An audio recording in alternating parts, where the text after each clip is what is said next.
இன்னைக்கு நாங்க தேமுதிக எஸ்பெஷலி எதிர்பார்த்தது தமிழ்நாடு முழுக்க கிராமம் வாரியாக பாதிக்கப்பட்டிருக்கிற பெண்களுக்கு 100 நாள் வேலை வாய்ப்பு திட்டம்.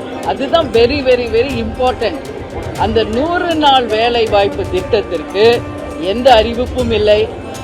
அது இன்னைக்கு கட்சிக்கு அப்பாற்பட்டு அனைவருக்கும் சமமாக பகிர்ந்து தரப்படும் என்ற எந்த அறிவிப்புமே கிடையாது. 100 நாள் வேலை வாய்ப்பை நம்பி இருக்கும் எத்தனையோ கோடி பெண்களுக்கு அந்த அறிவிப்பு இல்லாதது எங்களை பொறுத்த வரைக்கும் மிகப்பெரிய ஒரு ஏமாற்றம். ஒரு வித்தியாசமா மாற்றமா ஒரு இன்னோவேட்டிவ் அனௌன்ஸ்மெண்ட்ஸ் இருக்கும் நான் எதிர்பார்த்தேன்.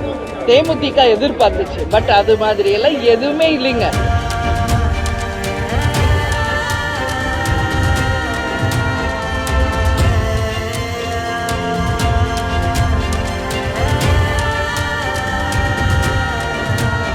அனைவருக்கும் வணக்கங்க. இன்றைக்கு 2வது நாளாக வேளாண் பட்ஜெட் வாசிக்கப்பட்டுள்ளது. இன்னைக்கு பார்த்தோம்னா எல்லா வேளாண் துறையில இருக்கிற எல்லாத்த பத்தியும் பேசினாங்க. இத்தனை கோடி அதுக்கு ஒதுக்கீடு, இத்தனை கோடி இதுக்கு ஒதுக்கீடு என்று ஒரு கம்ப்ளீட்டா ஒரு வாசிச்சிருக்காங்க எல்லாத்தையுமே. இந்த வாசிக்கப்பட்ட அத்தனையும் நிச்சயம் அத்தனை கோடிகள் அதுக்கு ஒதுக்கப்பட்டு செயல் வடிவாகும். அப்பதான் இது நம்ம ஏற்றுக்கொள்ள முடியும்.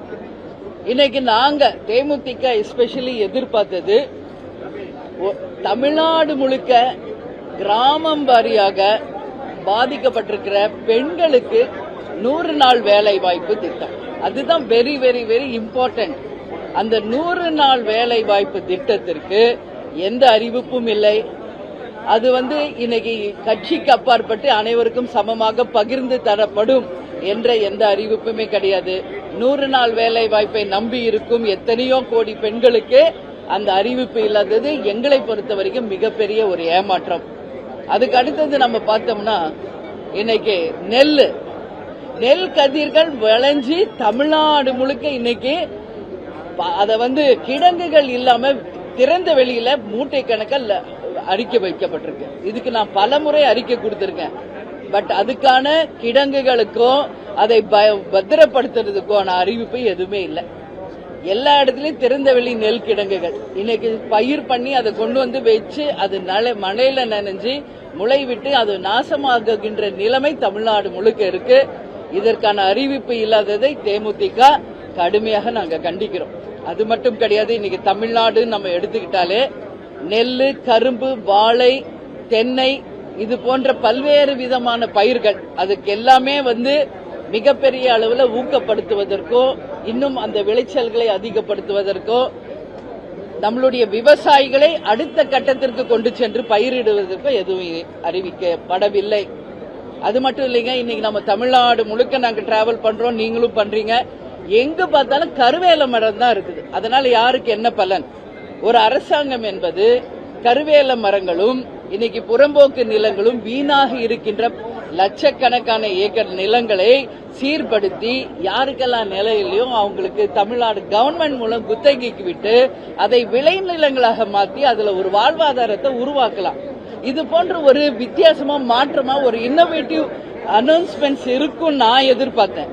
தேமுதிக எதிர்பார்த்துச்சு. பட் அது மாதிரி எல்லாம் எதுவுமே இல்லைங்க.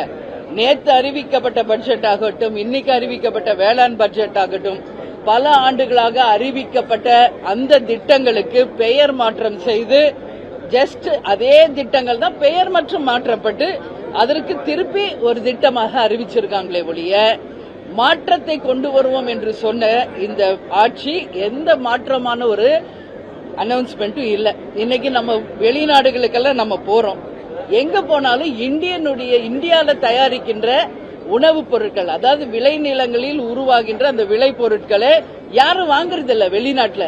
நான் கூட கேட்டேன், ஏன் இந்தியன் நம்மளுடைய ஏன் வாங்க மாட்டேங்கிறீங்க? எல்லாமே உரம், அதாவது கெமிக்கல் ஃபெர்டிலைசர்ஸ் யூஸ் பண்றதுனால வெளிநாடுகளில் இந்திய உணவு தானியங்களுக்கும் சரி, இந்தியாவில் தயாரிக்கப்படும் அந்த உணவு பொருட்களுக்கு எங்குமே மார்க்கெட் கிடையாது.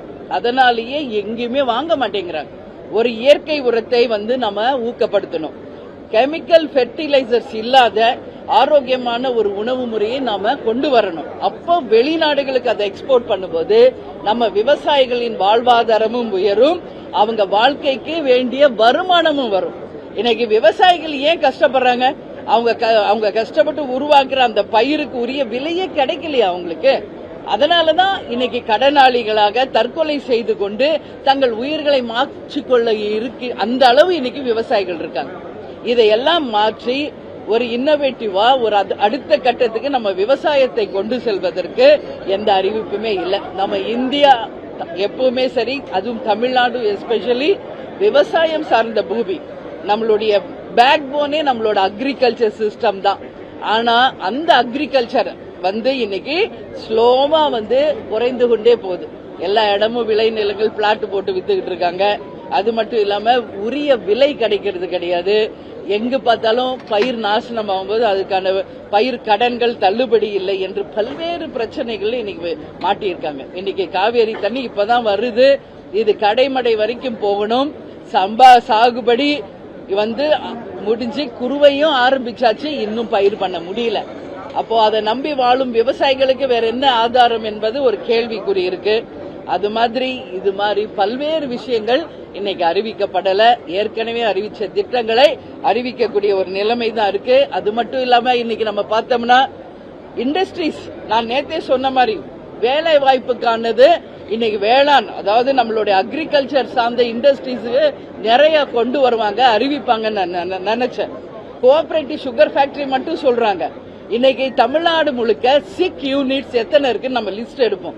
அது சுகர் ஃபேக்டரிஸா இருக்கட்டும், டெக்ஸ்டைல் இண்டஸ்ட்ரீஸா இருக்கட்டும், அதே போல இன்னைக்கு மரவள்ளி கிழங்கு, சோளம், இது மாதிரி அக்ரிகல்ச்சர் டிப்போ சார்ந்து எத்தனையோ இண்டஸ்ட்ரீஸ் இன்னைக்கு நலிவுற்று இருக்கு. இதுக்கெல்லாம் என்ன தீர்வு? அந்தந்த மாவட்டத்தில் விளைகின்ற அந்த விளைபொருட்களுக்கு அந்தந்த மாவட்டத்திலேயே ஒரு மிகப்பெரிய ஒரு தொழிற்சாலைகளை கொண்டு ஏற்கனவே ஆரம்பிக்கப்பட்டு நலிவுற்று இன்னைக்கு சிக் யூனிட்ஸா செயல்படாத ஃபேக்டரிஸ மீண்டும் அதை உருவாக்கி செயல்படுத்தினாலே நம்ம மக்கள் ஒரு மாவட்டத்திலிருந்து இன்னொரு மாவட்டத்துக்கோ சென்னைக்கோ மைக்ரேட் பண்ண மாட்டாங்க. அவங்கவுங்க மாவட்டத்திலே அவங்கவுங்க சிறப்பா வாழலாம். ஆனா அதுக்கான அறிவிப்பே எதுவுமே கிடையாது. அதனால இன்னைக்கு சிக் யூனிட்ஸை நிச்சயம் இம்ப்ரூவ் பண்ணி இளைஞர்களுக்கும் பெண்களுக்கும் நிச்சயம் வேலை வாய்ப்பை உருவாக்கணும். இது மாதிரியான எந்த அறிவிப்புகளுமே கிடையாது. ஏற்கனவே பல ஆண்டுகளாக அறிவிக்கப்பட்ட அறிவிப்புகள் மீண்டும் அறிவிக்கப்பட்டிருக்கு. இதனால் எந்த மாற்றமோ எந்த விதமான வித்தியாசமான ஒரு பட்ஜெட்டாக எங்களால பார்க்க முடியவில்லை. மார்க் எல்லாம் இப்ப நான் கொடுக்க மாட்டேங்க. நேத்து இதே கேள்வி என்கிட்ட கேட்டீங்க. ஏன்னா இப்பதான் அவங்க படிச்சிருக்காங்க, வாசிச்சிருக்காங்க, நியூஸ் பேப்பர்ல வாசிக்கிற மாதிரி வாசிச்சிருக்காங்க. இன்னைக்கு இது வெறும் நம் சொல்லாக தான் எடுத்துக்கொள்ள முடியும்.